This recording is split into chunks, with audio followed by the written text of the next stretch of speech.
A 7:49 de la mañana hablábamos sobre economía, hablábamos sobre seguridad. Ahora vamos a hablar sobre el órgano judicial y sobre la justicia. Yo recuerdo que una de las últimas conferencias de prensa, el presidente de la República habló del aeropuerto internacional de Tocumen, y ahí Jorge Mariscal le preguntó a él, al ministro de Seguridad, qué pasaba con la estrategia de seguridad en torno a que muchas veces los procesos no terminaban de cumplirse o se caían los procesos, o la seguridad del país no avanzaba de la manera que debería ser. Y la respuesta del ministro de Seguridad en ese momento fue: ¿qué podemos esperar si muchas veces traemos a una persona que es buscada por la justicia, llega y el otro día lo liberan o le dan casa por cárcel o le ponen medida de notificación?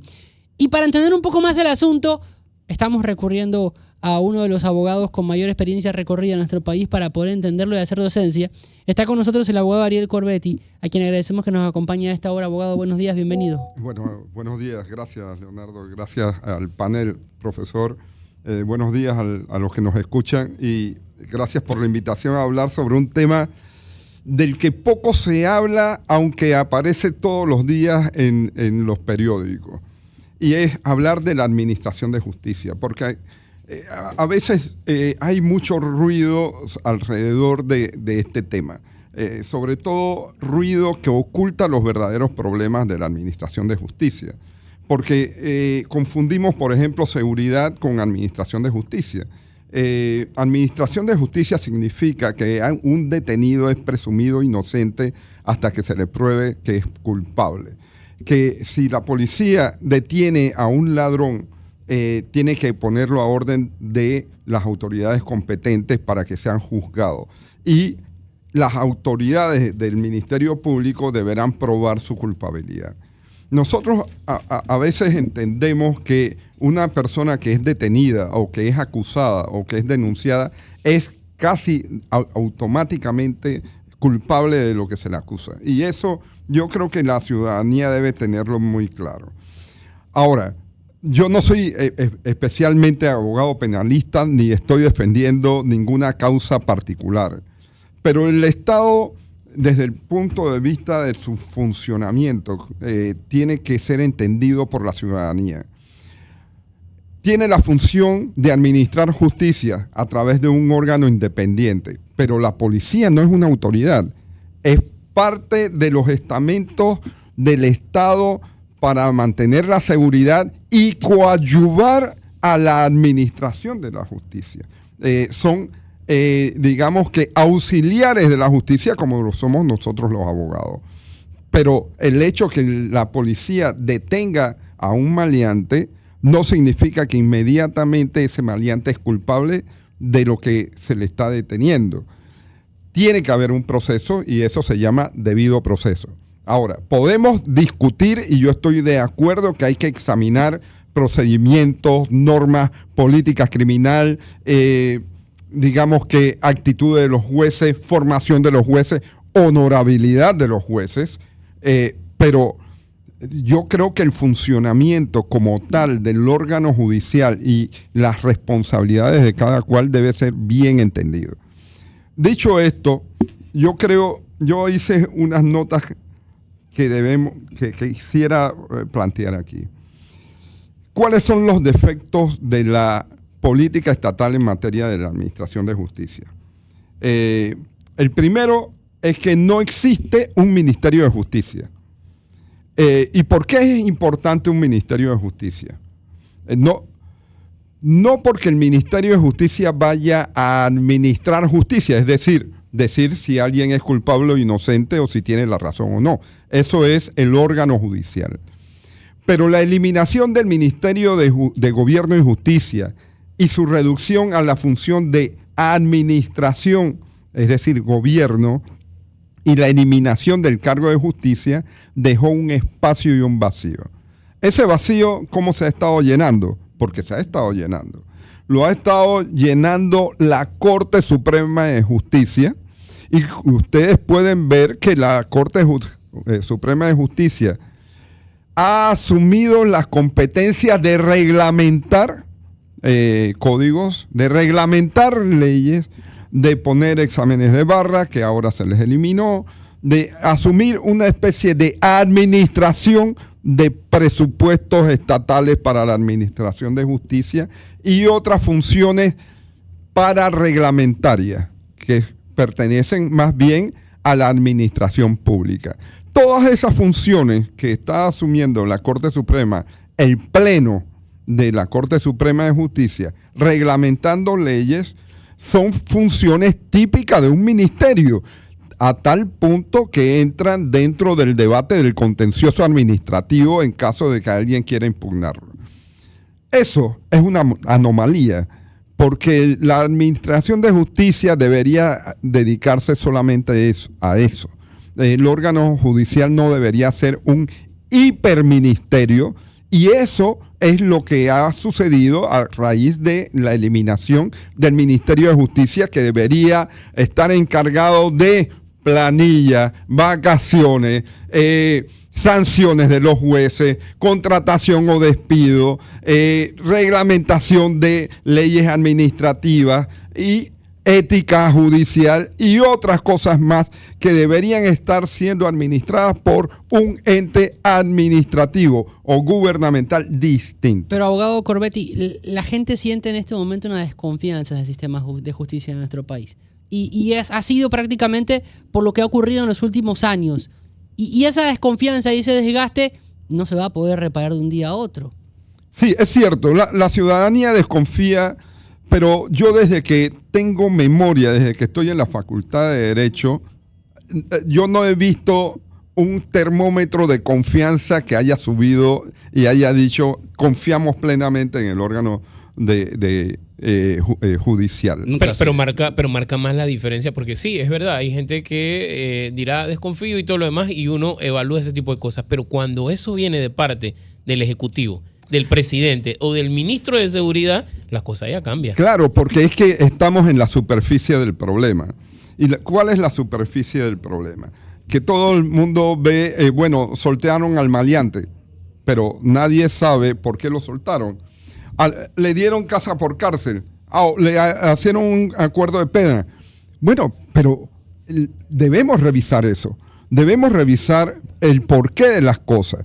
El tema aquí es que el Estado no tiene una verdadera política ni criminal ni judicial para entender los problemas.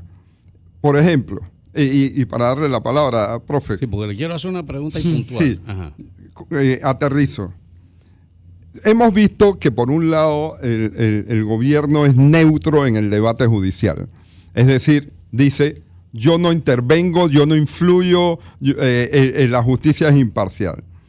Pero eso raya en indiferencia también, en indiferencia frente a los problemas que toda la ciudadanía está viendo en la administración de justicia. Uh-huh. Pero luego esa indiferencia se traduce en inacción. No hago porque si no me meto con los jueces, es decir, con la Corte. A renglón seguido vemos el debate siguiente. La Corte maneja la administración de justicia. Como he dicho, la Corte que debe administrar justicia es a su vez administrador de fondos y reglamenta código, que no son sus funciones primarias. Luego, entonces, vemos el debate de seguridad pública versus derechos humanos.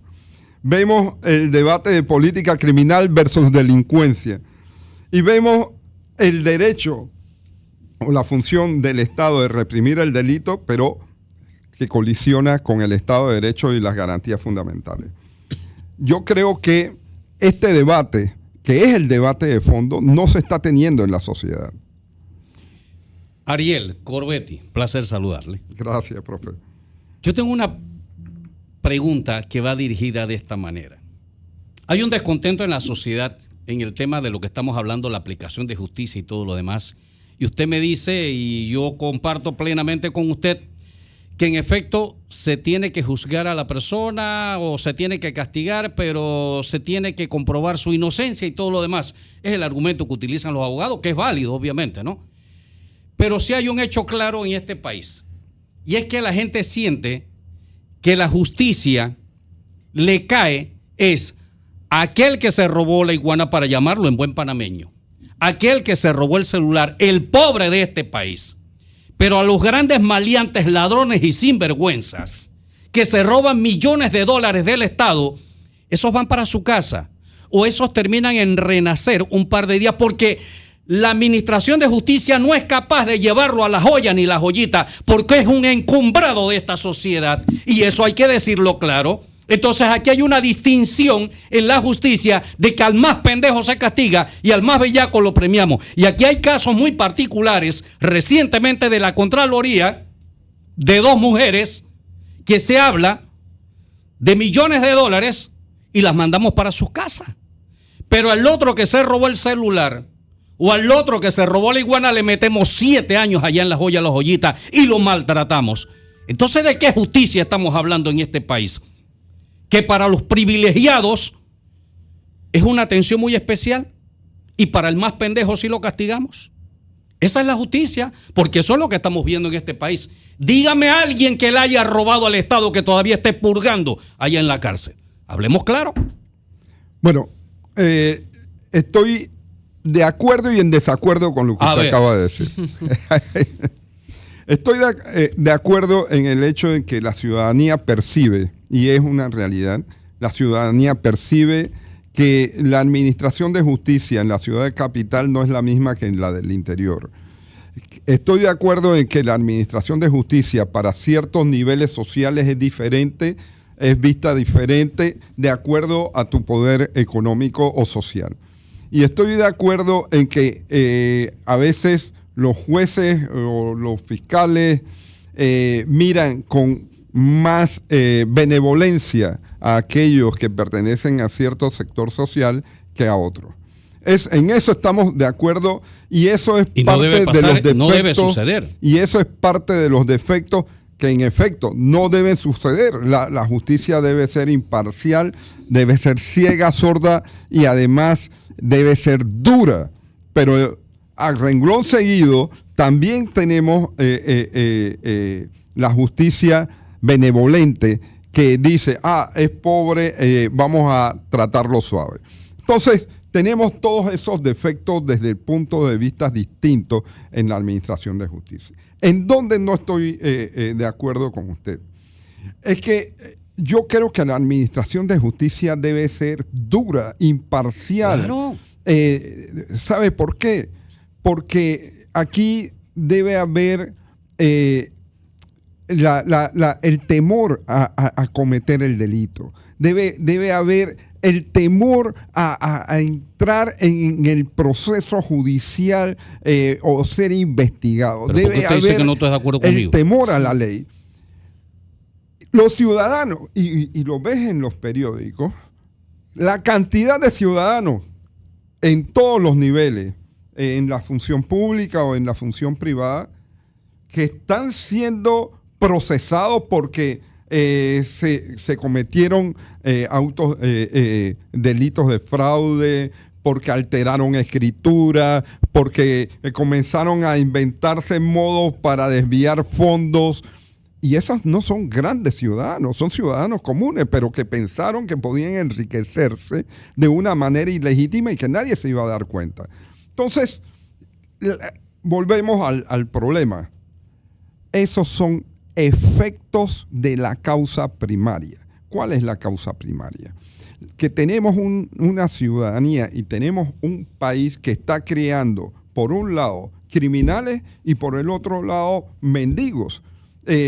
Y yo, con todo el respeto de mis conciudadanos, y criminales estudiados para que estemos claros. No quiero que se sientan insultados.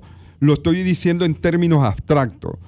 ¿Por qué? Porque no es normal que funcionarios públicos que laboran por mucho tiempo en la función pública se estén prestando para desviar fondos y cometer actos delictivos. Y no es normal que usted salga a las calles y usted, si deja una ventana abierta de su carro, cualquiera que pase por ahí se meta y le desvalije el carro. ¿Corre la corrupción por allí?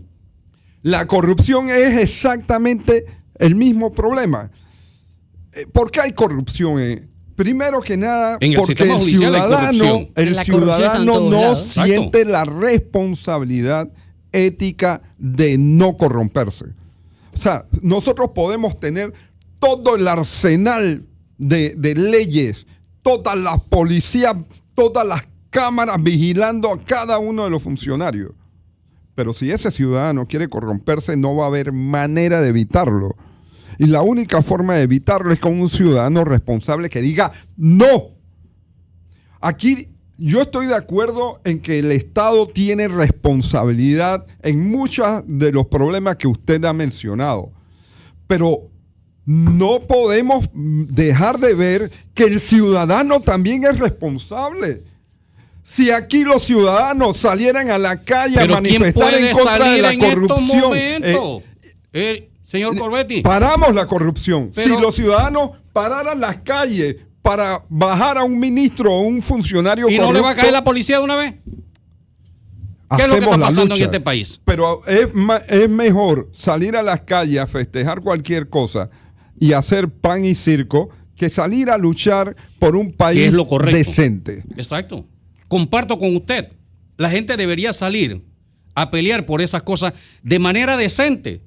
Pero ¿cuál es la realidad que nos estamos encontrando? Ahí salieron unos muchachos a protestar porque no quieren que se haga la megacárcel allá en Divisa, porque son terrenos muy valiosos que deben servir para el orden de la educación, pero aquí el gobierno testarudo se la ha metido entre ceja y ceja que quiere hacer una megacárcel echando la educación a un lado, y porque estudiantes salieron a protestar, reprimimos a esos estudiantes y llegamos al punto incluso de expulsarlos. Mira hasta dónde, a los niveles en que llegamos. Y esos estudiantes tienen el concepto claro de que lo que pretenden es cuidar los terrenos para su educación, para su formación.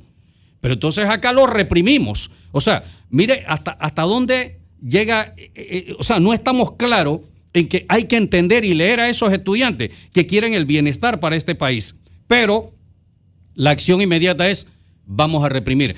¿Y cuál es el mensaje al final del camino? No salgas a protestar, porque si sales te voy a echar la policía. Y la gente está asustada. Pero eso también es un efecto y no la causa. Y la causa es que no hay una política criminal.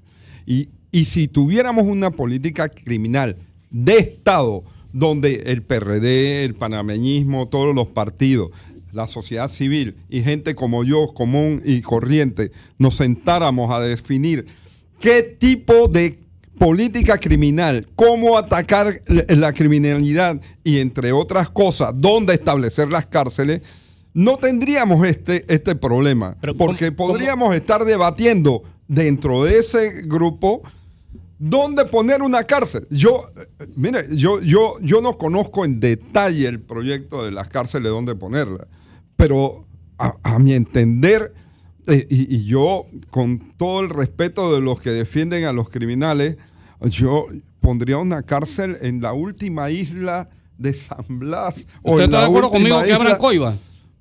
Yo creo, mire, yo no sé si Coiba, pero yo buscaría cualquier otra isla. Lejos. Criminales Exacto. de alta peligrosidad. Eso es lo que he planteado yo. ¿Qué pasa en los temas? ¿Son procesos o es presupuesto? Por ejemplo, hace unas semanas atrás, Demetrio Abrego en Chiriquí nos dice que le cambian la medida a Jorge Montenegro Ballarino. Cuando se ve por qué le cambiaron la medida, se hablaba de que no tenía los tratamientos que pudiesen... que deberían tener dentro del centro penitenciario. Entonces, ¿por eso se cae una medida de estar detenido para que se vaya a la casa por 4 meses? Bueno, mire... ¿Es proceso o es presupuesto? Pueden ser ambas cosas, pero el tema no es ese. El tema es que la ciudadanía tiene que entender lo siguiente. Hay presos o personas de baja peligrosidad, mediana peligrosidad y de alta peligrosidad. De este señor se habla millones de dólares. Puede ser millones de dólares, pueden ser todos los millones del mundo, pero a lo mejor es de baja peligrosidad, a lo mejor con ciertas medidas como brazalete no se va a escapar. ¿Pero qué pesa más? ¿De baja peligrosidad o los millones que se haya llevado? ¿Qué pesa más? Pregunta. O sea, pero permítame, es que este es un tema de política criminal y es un tema que la ciudadanía debería estar enterado. Yo estoy de acuerdo que no suena bien que alguien que robó millones de dólares esté en su casa.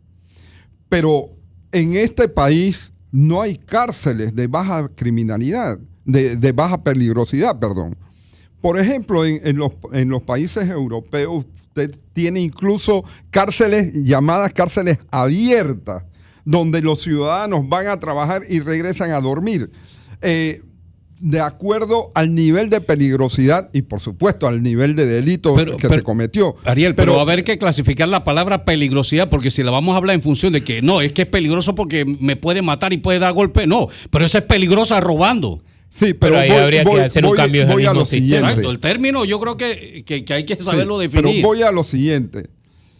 Yo lo que creo es que la ciudadanía debe entender el tema criminal y debe entender que esto no es solamente sancionar, pero en contrapartida, el Estado y sobre todo los administradores de justicia deben entender que la justicia debe dar ejemplo. Uh-huh. Y mire, cuando nosotros somos adictos a ver las películas de Hollywood y de Estados Unidos y de los acción. videos de YouTube sobre las persecuciones policiales. Esa que les gusta al presidente. Yo solamente le quiero decir algo. ¿Saben por qué A ver. en Estados Unidos se pueden invertir millones de dólares para perseguir a una sola persona?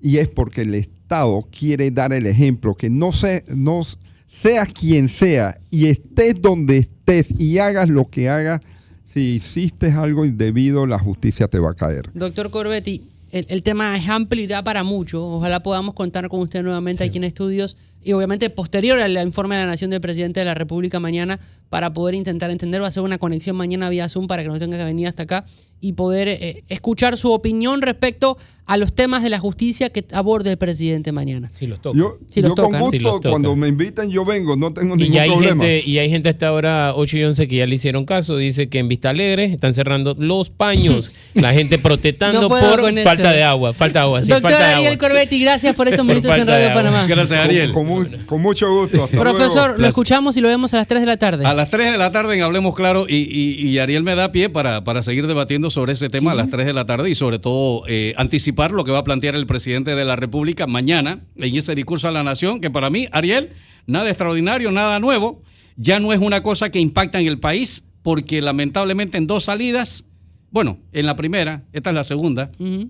de Informa a la Nación, ¿qué nos puede decir el presidente si nosotros que salimos a la calle y estamos en la calle, no vemos que nada ha cambiado? Ahí me va a llamar Bueno. el oyente centenario.